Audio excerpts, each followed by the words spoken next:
Hello dear student, बहुत बहुत स्वागत है आप सभी का आपके अपने यूट्यूब चैनल पर जिसका नाम है डिस्टेंस स्कॉलर। और डिस्टेंस आज की वीडियो में हम डिस्कस करने वाले हैं NIS क्लास 12 वाले बच्चों के उनके अकाउंटेंसी के पूरे सिलेबस के बारे में। तो अकाउंटेंसी क्लास 12 जिन बच्चों ने भी लिया हुआ है NIS में, चाहे आपने अप्रैल में या फिर अक्टूबर दोनों में से किसी भी सेशन में पब्लिक एग्जामिनेशन में एडमिशन लिया हुआ है और सब्जेक्ट है आपका अकाउंटेंसी 320 जिसका कोड है 320 और उनको इसके सिलेबस का पता करना था, तो फाइनली मैं वीडियो लेकर आ चुकी हूँ उनके लिए।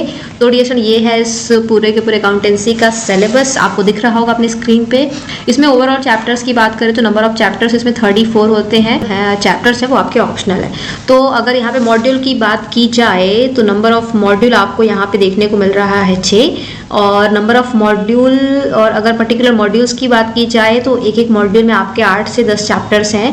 तो अगर पहले मॉड्यूल की बात की जाए अकाउंटिंग एंड इंट्रोडक्शन, जिसमें आपको 8 लेसन्स देखने को मिल रहे हैं 1 to 8, ये जो लेसन्स हैं वो आपके मॉड्यूल 1 में है।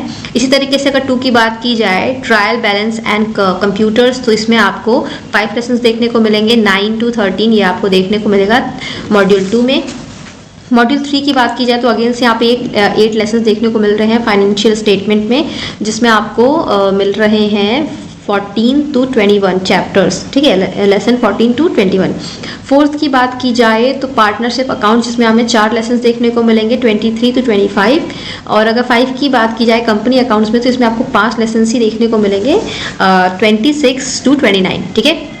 अगर 6 की बात की जाए तो एनालिसिस ऑफ फाइनेंशियल स्टेटमेंट, जिसमें हमें 4 लेसन्स देखने को मिलेंगे 31 to 34। और ये ऑप्शनल जो ऊपर लिखा हुआ था, या तो आप ये 6 पढ़ सकते हो या फिर ये 6 पढ़ सकते हो, application of computer in financial account, इसमें भी आपके 4 लेसन है। या तो आप इन 4 को कंप्लीट कर सकते हो, तैयार कर सकते हो अपने एग्जामिनेशन के पॉइंट ऑफ व्यू से, या फिर इन 4 को आप तैयार कर सकते हो। दोनों में 4 लेसन्स हैं दोनों मॉड्यूल्स में, आप दोनों में से कोई भी एक पढ़ोगे तो आपका जो एग्जामिनेशन का प्रिपरेशन है उसको कंप्लीट माना जाएगा, ठीक है। सो डिस्टेंस में मैं यहाँ बात करती हूँ, टोटल नंबर ऑफ लेसन्स है 14, जिसमें से 4 ऑप्शनल थे, ठीक है। और अगर TMA की बात की जाए तो आपको अपना TMA बना करके सबमिट करना होता है पब्लिक एग्जामिनेशन वाले बच्चे को, चाहे अक्टूबर में हो चाहे आप अप्रैल में हो, आप सभी को तो याद पता ही होगी।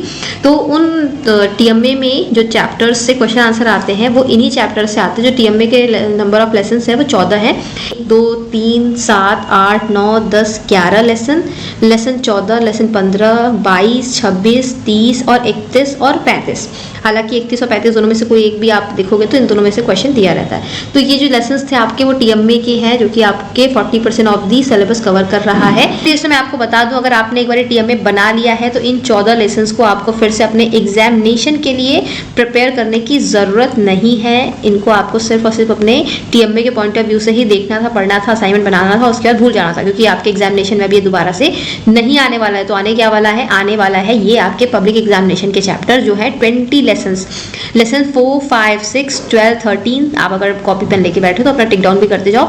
और अगर आप पुराने सिलेबस से पढ़ रहे हो तो प्लीज़ इसको एक बार रीचेक कर लेना, क्योंकि नए सिलेबस से बहुत सारे चेंजेस हुए हैं, बहुत सारे चैप्टर्स इधर उधर हुए हैं, रिड्यूस हुआ है और एक्सक्लूड भी हुआ है। तो आप उसको देख के समझ सकते हो।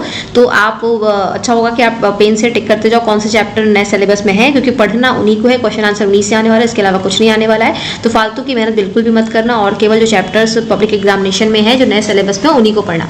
तो यहाँ पे 16, 17, 18, 19, 20, 21, 23, 24, 25, 27, 28, 29, 32, 33 एंड 34 है। नीचे भी सेम चीज़ें हैं, इन तीनों में से आप या तैयार कर लो या तो इन तीनों में से कोई तैयार कर लो।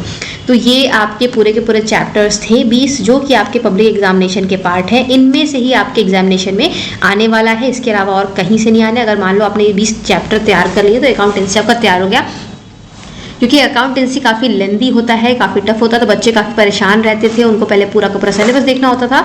बट अब आपको क्लियर है कि TMA वाले चैप्टर्स नहीं देखने हैं नए सिलेबस में, केवल आपको ये जो पब्लिक एग्जामिनेशन वाला 60% ऑफ सिलेबस है, केवल इसी को देख के जाना है और इतना देखने से आपका काम बन जाएगा। उसमें से भी डियर स्टूडेंट, जिस मॉड्यूल में ज़्यादा चैप्टर्स हैं उनको अगर आप देखोगे तो आप देखो कि आपका ज़्यादा से ज़्यादा चीज़ें तैयार हो जाएंगी और नंबर भी उसमें फिर उठकर आने वाले हैं, ठीक है।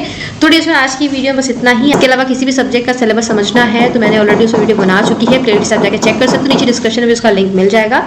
जल्दी मिलते हैं अपनी अगली वीडियो। वीडियो को पूरा एंड तक देखने के लिए thank you and thanks for watching and also happy learning.